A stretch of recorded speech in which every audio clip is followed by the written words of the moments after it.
Hello everyone, this is our fourth video of relational database management system, and we have done session 2 completed.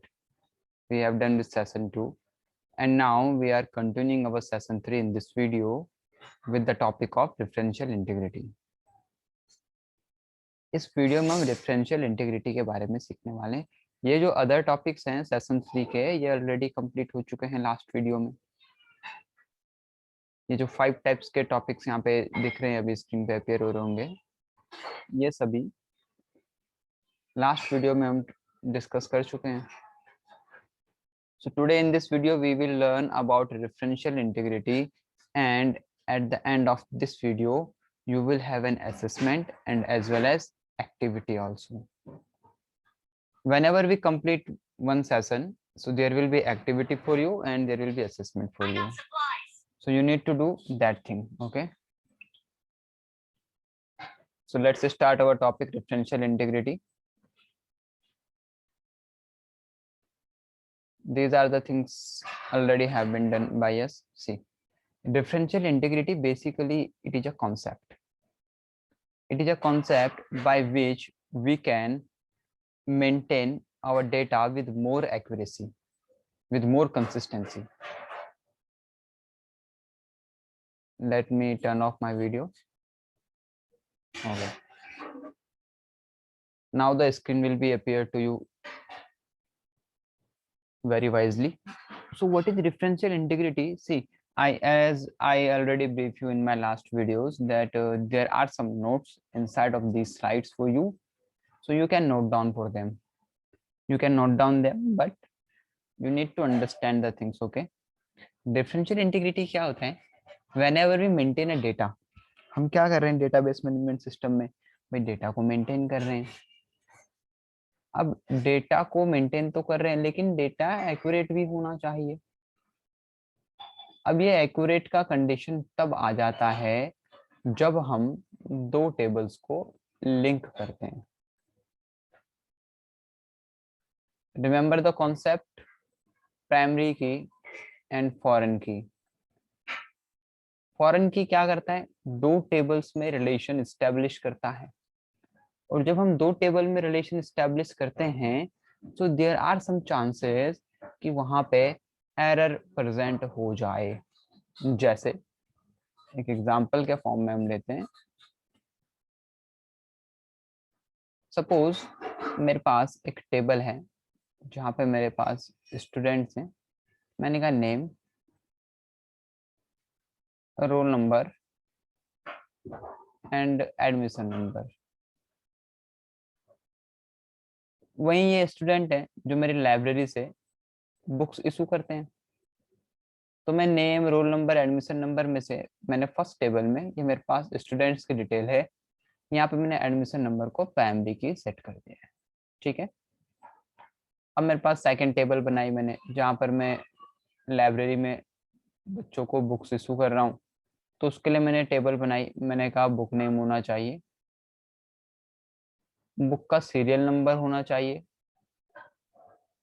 और कौन इसको लेके जा रहा है तो वो एडमिशन नंबर होना चाहिए। ये फॉरेन की और प्राइमरी की का कॉन्सेप्ट हम पहले भी बता चुके हैं। तो इसमें अगर हम डेट भी लिखना चाहें तो डेट भी लिख सकते हैं। इस टेबल में देखना चाहें तो सीरियल नंबर इसमें प्राइमरी की हो जाएगा। इन दोनों टेबल को जो लिंक कर रहा है वो कौन सा फील्ड कर रहा है? कॉमन फील्ड कहेंगे, उसको हम कहेंगे फॉरेन की। एडमिशन नंबर कि हम एडमिशन नंबर यहाँ फीड करेंगे तो यहाँ हमें इसका रिकॉर्ड मिल जाएगा। अब रेफरेंशियल इंटीग्रिटी किस चीज में हेल्प करता है, ये चीज यहाँ पे समझने वाली बात है, ध्यान से सुनना। सपोज यहाँ पे एडमिशन नंबर 201 है, 202 है, 204 है, और मेरे पास यही तीन रिकॉर्ड है, ठीक है। बट यहाँ पे मैंने बाय डिफॉल्ट मिस्टेकन यहाँ पे मैं टाइप कर रहा हूँ 210। अब वैसे तो मैं इस टेबल में कुछ भी रिकॉर्ड फिल कर सकता हूँ, एडमिशन नंबर बाई 210 को भी फिल कर सकता हूँ, है ना। बट क्या एडमिशन नंबर 210 एग्जिस्ट करता है कहीं? ये क्या कहीं एग्जिस्ट करता है? क्योंकि हमारे पास तो तीन ही रिकॉर्ड हैं, 201, 202 एंड 204। ये तीन रिकॉर्ड्स ऑलरेडी प्रेजेंट है यहाँ पे। लेकिन ये जो 210 है ये तो कहीं एग्जिस्ट करता ही नहीं है, ऐसा एडमिशन नंबर है ही नहीं मेरे पास प्रीवियस रिकॉर्ड में।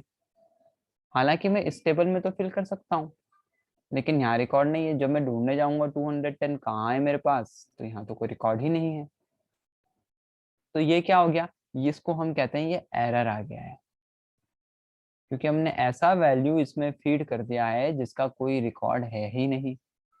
तो रेफरेंशियल इंटीग्रिटी इस चीज को अवॉइड करने में हेल्प करता है कि अगर हमने ये फॉरेन की जो एस्टेब्लिश करी है, इस फॉरेन की से जो हमने इसमें वैल्यू फिल करी है, तो इसको ये वैलिडेट करेगा कि 210 क्या रियली में एग्जिस्ट करता है हमारे इस टेबल में या नहीं। इफ नो, देन ये वैल्यू यहाँ पे एंटर नहीं होगा, यहाँ पे एरर शो आ जाएगा that this record is not found in our table, ये रिकॉर्ड हमारी टेबल में फाउंड नहीं हो रहा है। तो ये रेफरेंशियल इंटीग्रिटी का मेन हम कह सकते हैं फीचर है। तो ये यहाँ पर एक्यूरेसी मेंटेन करने के लिए हमने यूज किया है। तो आई होप समझ में आ गया होगा रेफरेंशियल इंटीग्रिटी क्या हेल्प करने वाला है, कि ये जो हम एरर डाल रहे हैं जो यहाँ पे प्राइमरी की में प्रेजेंट ही नहीं है, जिसका रिकॉर्ड है ही नहीं, तो उसको एंटर करने में अवॉइड करेगा। जैसे हमें पता है कि रिलेशनल डेटाबेस मैनेजमेंट में टेबल्स को लिंक किया जाता है एक दूसरे के साथ, तो रेफरेंशियल इंटीग्रिटी लिंकिंग कॉन्सेप्ट है। रेफरेंशियल इंटीग्रिटी एक लिंकिंग कॉन्सेप्ट है, या हम कहेंगे अप्रोच है, जो हमारे सिस्टम में जो डेटा हम मेंटेन कर रहे हैं उसको और एक्यूरेट बनाने में हेल्प करता है और कंसिस्टेंसी उसमें क्रिएट करता है। So this is a main object of referential integrity. Video को एक बार फिर से दोबारा समझने की कोशिश करना, बहुत ही सिंपल वर्ड्स में ये बात बताइए, ठीक है। फिर सब देखो वही बातें आ गई है, referential integrity helps to avoid, ये मैंने बता दिया। देखो, adding records to related table if there is no associate record available in the primary key table. अगर प्राइमरी की टेबल में वो रिकॉर्ड है ही नहीं, तो वो क्या नहीं करेगा भाई, एक्सेप्ट नहीं करेगा। सेकेंडरी टेबल में हम वो डिपेंडेंट रिकॉर्ड्स को चेंज नहीं कर सकते, उसका वैल्यू चेंज नहीं कर सकते, प्राइमरी की से वैल्यू डिलीट नहीं कर सकते, जो एसोसिएटेड टेबल में यूज होगी। कहने का मतलब है, एक यहाँ पे वेट करेंगे थोड़ा, स्लाइड हम ऐड कर देते हैं, क्या क्या इसमें चीजें हैं वो बता देते हैं।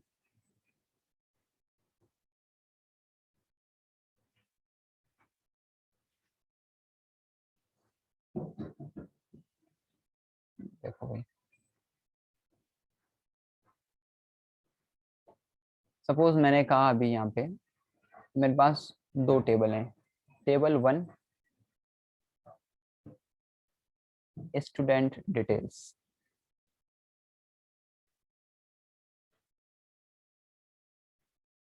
टेबल 2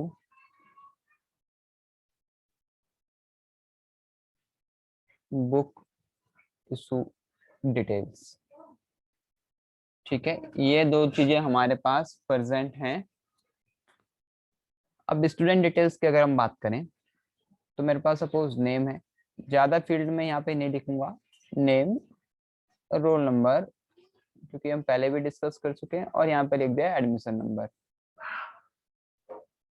इस टेबल के लिए मेरे पास एडमिशन नंबर प्राइमरी की होगा।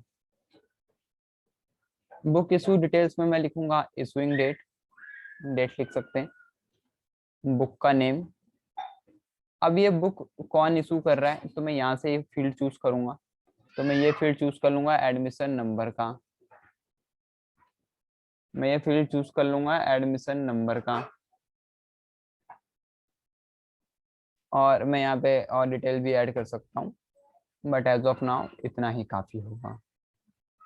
चलो एक और ऐड कर देते हैं यहाँ पे, बुक का सीरियल नंबर, जो कि सेम नहीं होने वाला लाइब्रेरी में अगर हम बात कर रहे हैं तो यहाँ पे ये प्राइमरी की हो गया।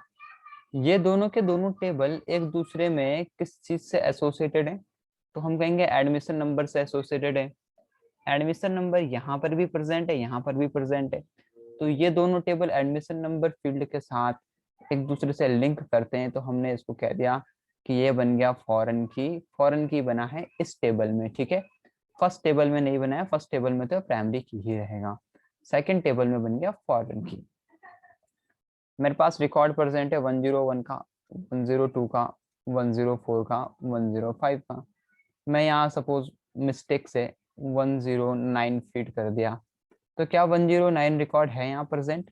नहीं है। डिफरेंशियल इंटीग्रिटी पहली चीज इसको अवॉइड करेगा, ठीक है, कि जो रिकॉर्ड हमारे पास एसोसिएट टेबल में नहीं है वो हम यहाँ पे फॉरेन की में फीड नहीं कर सकते।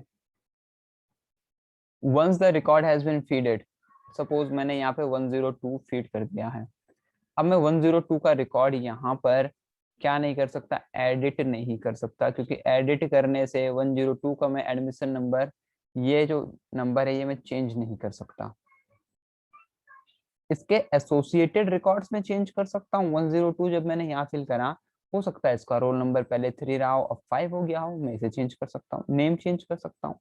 लेकिन 102 को उठा के 104 नहीं कर सकता, 102 को चेंज करके 106 नहीं कर सकता।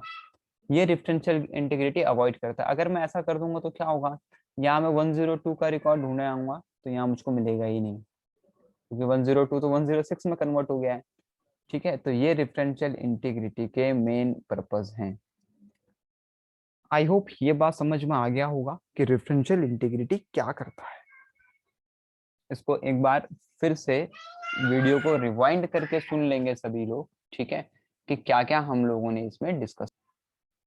So what we are doing here, we are establishing the relation between two table.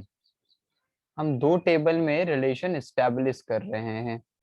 अब ध्यान देना कि जब भी टेबल में रिलेशन एस्टेब्लिश होगा तो वो किसके हेल्प से होगा, वो इसके हेल्प से होगा, वो होगा फील्ड के हेल्प से।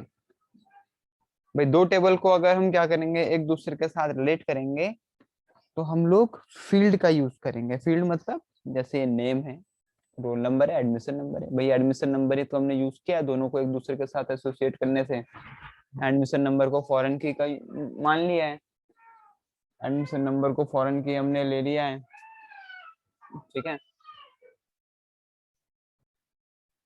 तो रेफरेंशियल इंटीग्रिटी में हम लोग दो टेबल को आपस में जब रिलेशन एस्टेब्लिश करते हैं उनमें, तो फील्ड की हेल्प से करते हैं। एक ना एक कॉमन फील्ड उसमें होना चाहिए। ऐसा भी पॉसिबल होता है कि उसमें कॉमन फील्ड ना हो। तो अब ये रिलेशनशिप कितने टाइप से स्टेब्लिश हो सकता है उसके बारे में बात करेंगे। भाई रिलेशनशिप स्टेब्लिश होना है ये तो हमने बात कर ली, रिलेशनशिप से क्या बेनिफिट मिलने वाले हैं ये भी हमने बातें कर लिया है कि क्या क्या हमको बेनिफिट मिलने वाला है रिलेशनशिप से। देखो बेनिफिट क्या मिलने वाला है कि हम सेम डेटा, हमको दो दो टेबल में एडिट करने का रिक्वायरमेंट नहीं है, यहाँ पे एरर्स रिमूव हो जाएंगे और डेटा बहुत ही जल्दी समराइज हो जाएगा। तो ये क्या है, ये बेनिफिट्स हैं इसके कुछ। अब ये जो रिलेशनशिप है ये कितने टाइप से हम लोग एस्टेब्लिश कर सकते हैं एक डेटाबेस मैनेजमेंट सिस्टम में, तो वो 3 टाइप से होता है। एक हम कर सकते हैं 1 to 1, 1 to many, या हम इसको कह सकते हैं many to 1, वाइस वर्सा है दोनों, 1 to many बोल लो या many to 1 बोल लो या many to many। अब जरिए 1 to 1 क्या है, many to many क्या है, यानी जब भी दो टेबल्स आपस में, दो टेबल आपस में लिंक्ड होंगे या रिलेशन उनके बीच स्टेब्लिश होगा तो उनके फील्ड हम यूज करने वाले हैं, इतना तो क्लियर है। तो जब एक फील्ड दूसरे फील्ड से रिलेट करेगा, यानी टेबल 1 का, सपोज ये मेरे पास टेबल 1 है, ये टेबल 2 है, टेबल 1 के field 1, field 2, field 3, field 1, field 2, field 3, ये टेबल 2 के हैं, ये टेबल 1 के हैं। अब 1 to 1 का क्या मतलब है, टेबल 1 का एक फील्ड टेबल 2 के एक फील्ड से जब उनका रिलेशन हो तो हम इसको कहते हैं 1 to 1 relation.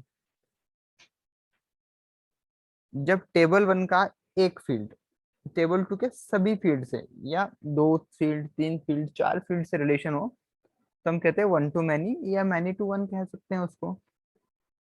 Table 3, 3 many to many मतलब यहाँ से भी 3 यूज हुए हो, यहाँ से भी 3 यूज हुए हो, और इन तीनों के बीच हमने रिलेशन स्टैब्लिश कर दिया, तो इसको कहते हैं many to many.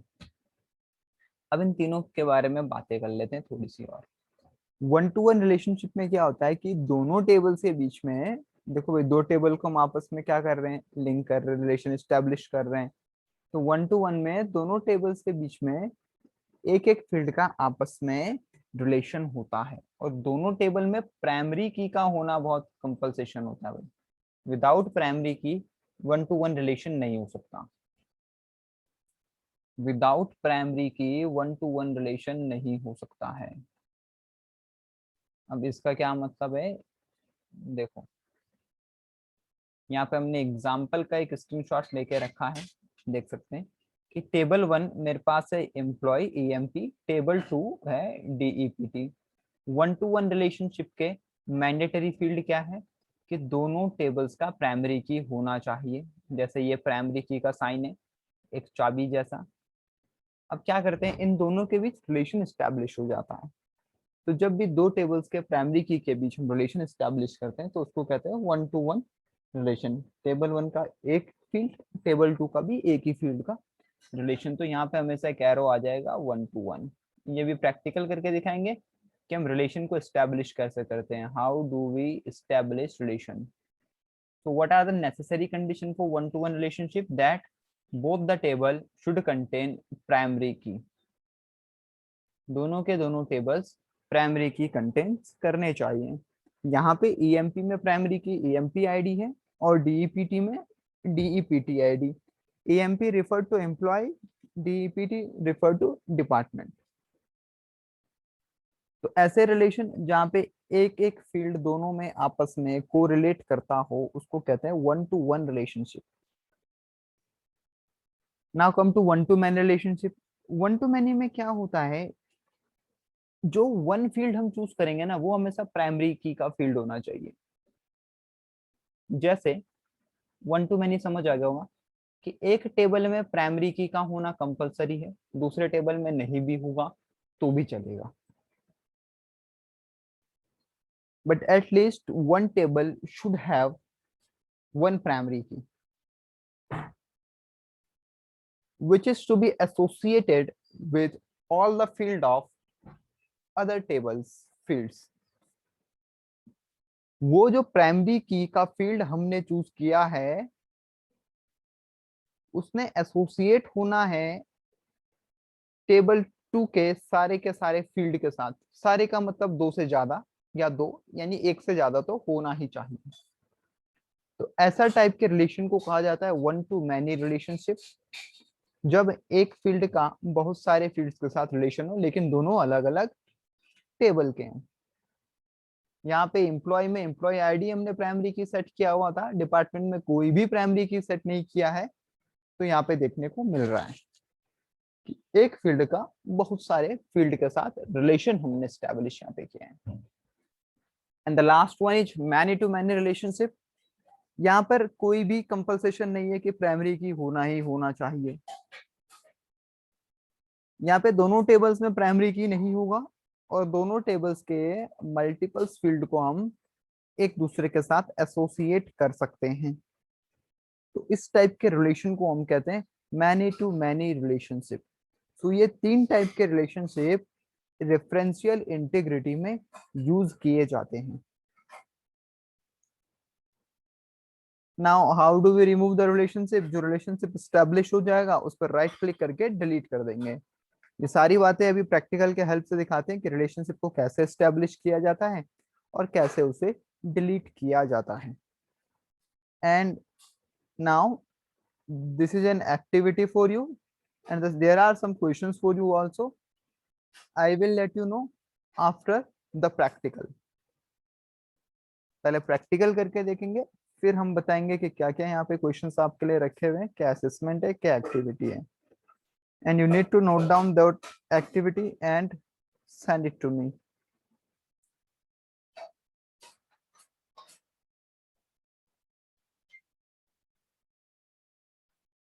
So, to do practical, let me open my OpenOffice base।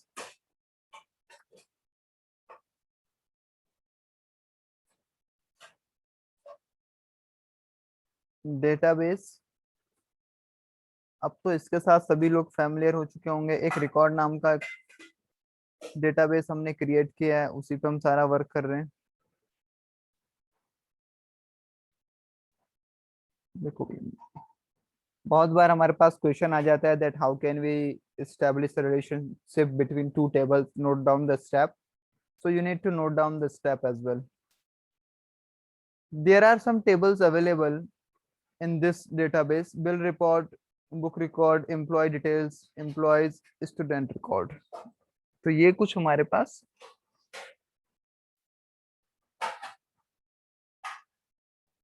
Tables present हैं। अब मेरे को सपोज इनमें से किन्हीं भी दो टेबल्स के बीच रिलेशनशिप एस्टेब्लिश करना है। So what I will do, just look at on the screen. I will go under the tools. Under the tool section, there is relationship, and I will click on that. यहाँ पे already एक relationship create हुआ है, इसको हम delete कर देते हैं।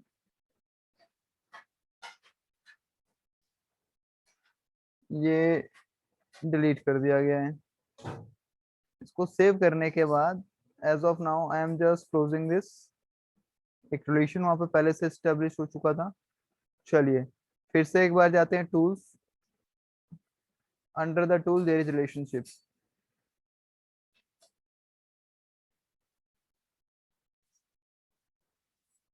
There are so many relations already present here. Okay.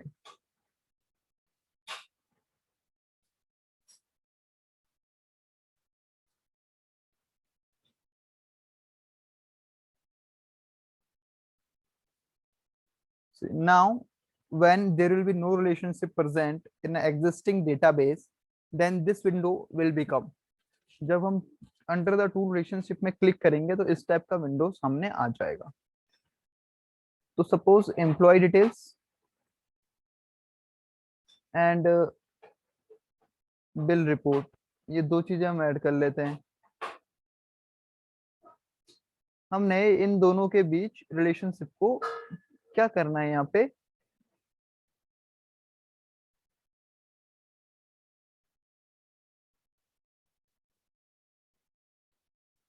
Establish करना है। तो what I will do here now, मैं इसको थोड़ा सा बीच में लेके जाता हूँ। अब ये जो ऑर्डर नंबर है, इस पे क्लिक करके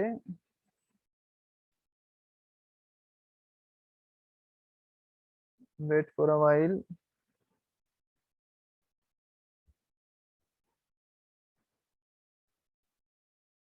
what I will do here, ये एम्प्लॉय आईडी है, इस पे क्लिक करने के बाद ये हमारे पास प्राइमरी की है।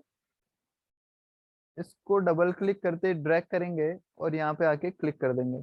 तो यहाँ पे एक रिलेशन स्टैब्लिश हो चुका है 1 to n का। ऐसे ही अगर हम दो प्राइमरी की के बीच करेंगे तो बस इसको ड्रैग करके दूसरी साइड हम ड्रॉप कर देंगे। तो इस तरीके से रिलेशनशिप को हम स्टैब्लिश कर सकते हैं। नाउ क्या प्रोसीजर था, जिस भी फील्ड को हमें करना होगा उस पर डबल क्लिक करके ड्रैग डाउन कर देंगे। यहाँ पे प्राइमरी की दोनों में तो 1 to n और 1 to 1 रिलेशनशिप एस्टेब्लिश हो सकता है। Now how do we delete that, ये जो रिलेशनशिप है इस पे जाके क्लिक करेंगे, राइट क्लिक, इधर वी कैन एडिट इट। या तो हम इसको एडिट कर सकते हैं या हम इसको डिलीट कर सकते हैं। डिलीट कैसे करेंगे, राइट क्लिक करने के बाद डिलीट। इसमें हम और टेबल्स भी इंसर्ट कर सकते हैं। अगर हमें और के साथ रिलेशन करना है तो ऐड टेबल्स, जितने भी टेबल्स हमारे इसमें प्रेजेंट होंगी उनके साथ हम इसी तरीके से ड्रैग डाउन करके रिलेशनशिप को एस्टेब्लिश कर सकते हैं।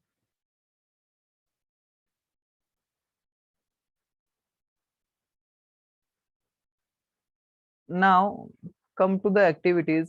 There is activity for you. You need to take a screenshot and these are the questions for you.